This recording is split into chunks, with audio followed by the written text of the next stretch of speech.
Representative, sagot na ho ba si VP Sara as of this moment, 3:31, sa kanyang dalawang impeachment? Wala pong sagot si VP Sara. Inaantay pa ho namin sa pagtatapos po ng office hours, no? Kung kailan po darating yung kanya pong sagot. If sumagot or hindi, ano pong susunod na mangyayari, sir? Depende po yan kung may sagot o wala. Pagka kung may sagot, papasagutin po natin yung mga complainants endorsers, no? Tapos may rejoinder po ulit ang ating pong pangalawang Pangulo. Pero pagka po hindi sumagot ang pangalawang Pangulo, pwede na po tayo magsimula sa determination of sufficiency in grounds at hearing proper po sa pinakamagang pa. So I think by this week, pwede na magsimula yun. So parang sa panig ho ng ilang mambabatas, mas mainam na para mas mapabilis na huwag dali siya sumagot. Wala naman nung ganun. Ibig sabihin lang, bahala siya kung magbibigay mo siya ng sagot ngayong araw o hindi. So doon mo magdedepende yung magiging galaw po ng Committee on Justice. Okay. Kailan po ito masisimulan yung ito inaabangan namin kasi Representative, kailan po masisimulan itong aming makikita na proseso sa impeachment?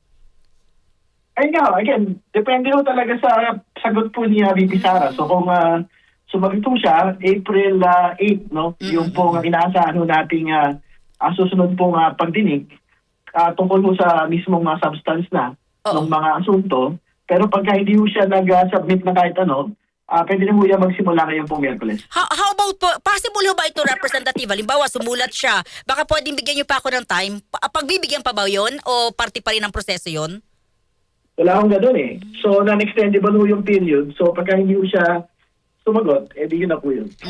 Sa mga nakikinig din po, sabi niya ho kasi sa isang interview namin diyan po sa Davao, sa aming reporter, sabi niya, ngayon ko lang narinig na hindi ako pinapayagan na kumuha ng aking abogado dahil nga po rito sa kanyang dalawang lawyers na umano'y questionable. Ano pong stand niyo po rito, Representative Redon?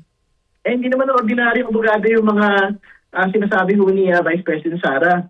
Yung po nga si Reynold Monsayak, pinangalanan ho ni Gloria Mercado ho yan, na nag-impluensya doon po sa procurement process supposedly sa Department of Education at napapangalanan ho siya doon din po sa Madiaga Affidavit.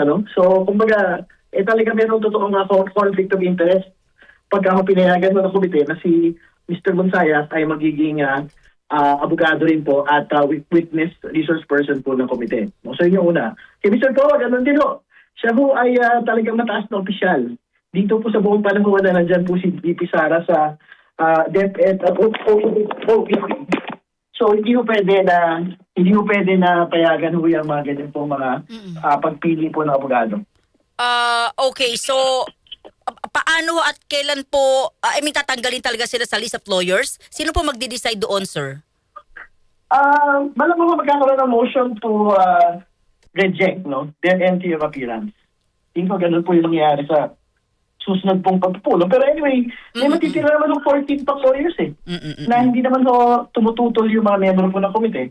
So, wala naman hong constitutional right si VP Sara na nalalabag po dito. Opo. Paano raw po nadama yung kanyang may bahay, yung kanyang asawa sa kanyang usapin sa impeachment? Partikular yung mga negosyo ng kanyang mister. Hindi ho. Magkasama ho sila, di ba? So kung magkasama ho kayo, joint ho yung mga pag-aari mo natin ng mga negosyo, at iba pa, at mga kayamanan. So, dyan ho manggagaling yung mga pagpapaliwanag kung paano ho napakalayo ho ng kanyang 2024 net worth doon po sa kinalculate po namin na total salary po niya mula 2007 hanggang 2024 na dapat 30 to 40 million lang, samantalang yung kanyang net worth na nakalagay sa 2024 ay 88 million. May epekto ho ba sa kanyang impeachment yung statement ng 18 ex-Marines daw? Wala naman kasi magkaitong usapin ho yan In fact, marami pa ang problema yung credibilidad ho sa 18 Marines. So hindi ho dapat yan na nakasabay dito po sa pagtakbo po ng impeachment proceeding. How about itong Kiramil Madriaga?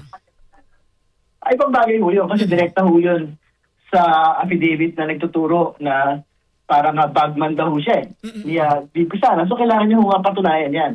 Yang mabigat po na paratang na yan. Opo. Huli na lang po, Representative, alam niyo ba itong sigalot with 40 NUP members at kay Speaker D? Sa press conference ko kanina, medyo may sama ng loob itong 4 na pong miyembro ng NUP? hindi po tayo nakikisangkot, no? Diyan po sa bagay rin, party list po tayo. So, papabayaan mo natin ang NUP na magpahayag na kanilang paninindigan. Pero tingin ko naman, solido po yung liderato ni Speaker Bogie D sa kasalukuyan. Kayo ba sa party list, wala kayong reklamo sa pamumuno ni Speaker D?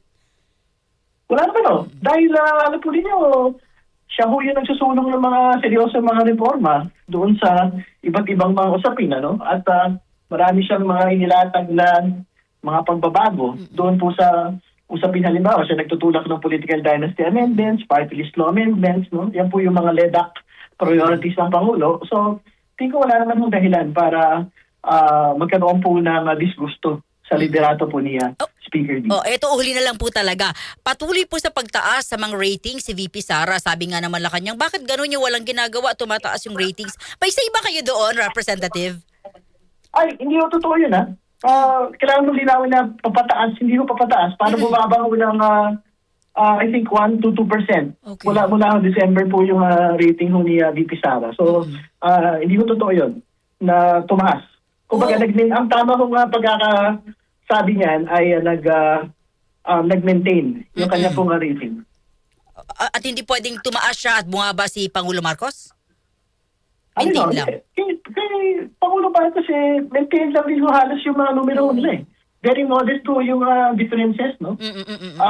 From on a per quarter basis, pero on a year to year ho, malaki ho yung inabante ni President Marcos at actually doon sa nakaraan, malaki ho yung pinagsak ni VP Sara. So, tingin ko dapat maging klaro sa publiko yung pagkukumpara ng mga datos. Representative Terry Ridon, sir, maraming salamat. Mabuhay po kayo. Good afternoon. Okay, magandang hapon.